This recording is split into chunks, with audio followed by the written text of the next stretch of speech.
All right, can we bulldoze Texas now? What's up, guys? It's me on back with another video, back with another NASCAR race reaction.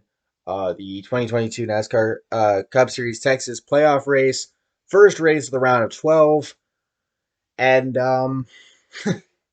Jesus Christ, tire failures, hard hits, beef, Texas being ass as per usual, and for the fourth race in a row, a non-playoff driver winning. Granted, the guy that won today was eliminated from the playoffs last week, but I fucking digress. It still counts. And it's the first time that this has happened in the playoff era with four drivers in a row winning that aren't in the playoffs. Gregson gets his fourth win in a row yesterday, and Reddick becomes the fourth non-playoff driver in a row to win thus far to open the playoffs this year. What the fuck? Anyway, make sure to drop a like, subscribe, turn on post notifications so you don't miss out on future videos and streams. Make sure to use code ANJJ for $5 off on orders of $30 or more at Strictly Diecast, and make sure to use the link down below to see Lavender's random fantasy picks if you have Twitter. So, let's go ahead and let's take a look at this. So, BJ McLeod, Cody Ware, and Justin Haley to the rear for unapproved adjustments. Brad Keselowski wins the pole, his first since 2019. Well, Wallace with early steering issues has to pit, falls a lap down, started race with an unclean helmet hose. Yikes. Keselowski with issues, needing to make a save, loses the lead. Martrix Jr. spins off turn 4, bringing up the first of what would be a record 16 cautions in this race. The record for a Texas race, mind you. And Brad Keselowski gets a speeding penalty on top of all that. So Kyle Busch brings out the next caution, getting into the wall. He wrecks. His day done. First career Texas DNF. Hamlin says that everyone's electronics are overheating, that he has no lap times in his car. Caution comes out for spinning Ricky Stenhouse Jr. Elliott with intermittent smoke in his car. Caution would then come out for issues from both Bell and Custer. Custer loses his right front, hits the wall. Bell with a right rear issue. Custer's day done. Byron had to get out of the gas from the lead at one point. And then caution comes out for Alex Bowman. He hits the wall hard in turns 3 and 4, which he actually finished this fucking race. Out of all the chaos, he finished the race several laps down. Sucks because he's going to be in a huge hole going into these next two races, both Talladega and the Roval, so he has to hope to God he can survive Talladega next week or fucking win the thing. Contact between Larson and Hamlin on the backstretch on the last lap of stage 1, and Larson holds him off to win the stage. Logano 3rd, Suarez 4th, Chastain 5th, Byron 6th, Stenhouse Jr. 7th, Keselowski 8th, Cindric 9th, McDowell 10th. Reddick has to pit with a vibration early in stage 2. Caution comes out for Christopher Bell. Right rear tire sends him for a spin. Fire by the fuel tank for Harrison Burton on pit road.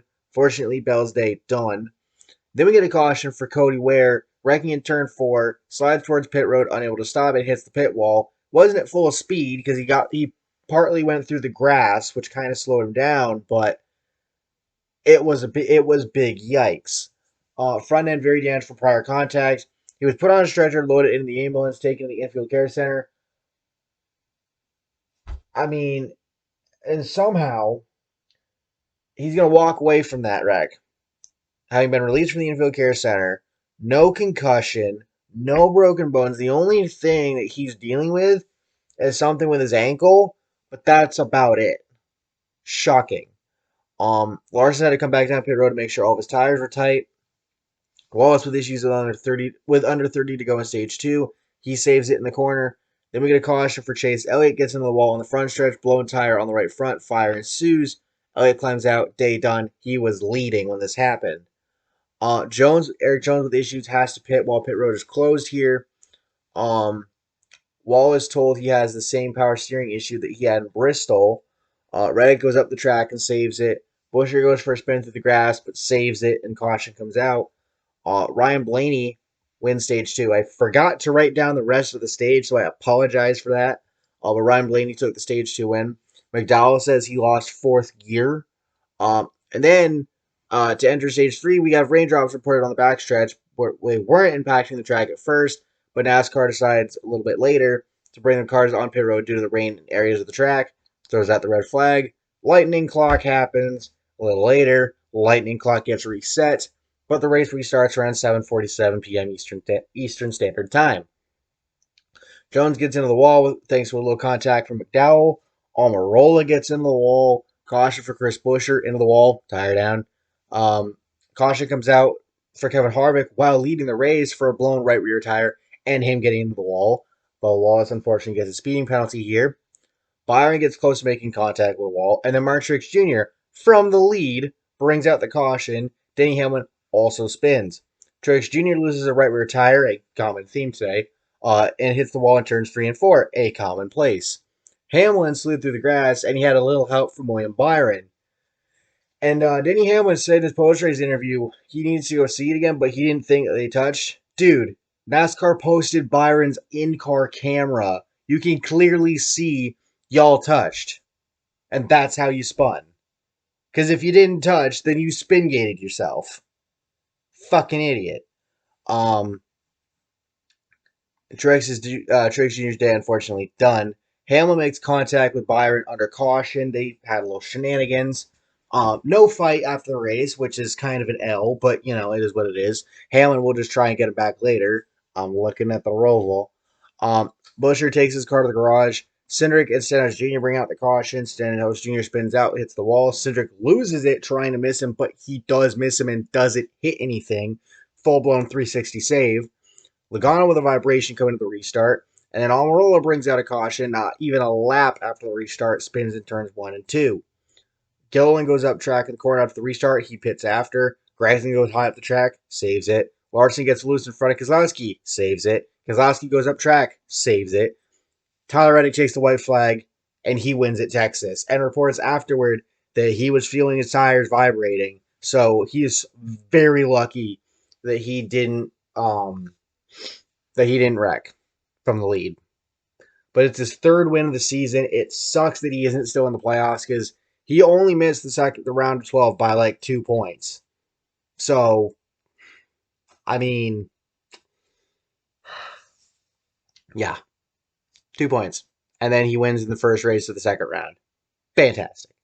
And Justin Haley got a top 3 finish, his best of the year. So now we move forward to Talladega and the Roval. Bowman comes out of this race in a massive hole. Bell is in a big hole points-wise, which sucks because he had an amazing first round. But now he's in a big hole coming out of the first race of the second round. Logano, I believe, is like 30 points above the cut line coming out of here, so he's in the best position right now. And then I believe it's like Chastain at like plus 18, plus 19. And then it goes from there. So it's pretty tight around the cut line. And the thing with Talladega is I wouldn't be surprised if a lot of these playoff guys get involved in wrecks, and it's going to further shake up the playoff field. If you're Chase Elliott right now, you literally just went through what you went through at Darlington. Not the same wreck, but you're in a bad spot again. And this time the margin for error is a lot closer. So, I mean, he can go win the Roval. Don't get me wrong. He can. The thing is, though, he needs to because you cannot count on Talladega. You cannot count on surviving Talladega. But anyway, at the end of the day, the biggest thing to come out of this, NASCAR, get your fucking safety shit figured the fuck out ahead of next year. I know you're not going to change anything before the end of the year because it would just fuck with the cars as they are and fuck with the playoffs and shit. But, like, y'all need to get your shit figured out because this shit's ridiculous. The Cody Ware crash, he's lucky to not have a concussion from that, especially considering the crash that Kurt Busch had at Pocono that has kept him out with one. But like this needs to be a wake up call. NASCAR management needs to get their shit together, and if they don't want to, then put somebody in there that fucking will. Bottom line. But like I said, with all that being said, make sure to drop a like, subscribe, turn on post notifications so you don't miss out on future videos and streams. Make sure to use code ANJJ for $5 off on orders of $30 more Circle with Diecast. Make sure you use the link down below to see Vander's favorite fantasy picks. If you have Twitter, and I'm gonna announce it right now. I would not expect any race reviews next weekend. I don't know if Talladega. I don't know if the trucks run Talladega. If they do, but even if they do, that's like earlier in the day, and I'll probably be at work, so I still wouldn't be able to do that. Xfinity maybe, but definitely not Cup because I'm gonna be out all day. Because next Sunday is my 21st birthday, and I'm gonna be out, enjoying it. So yeah, I'll catch y'all next time though. Peace.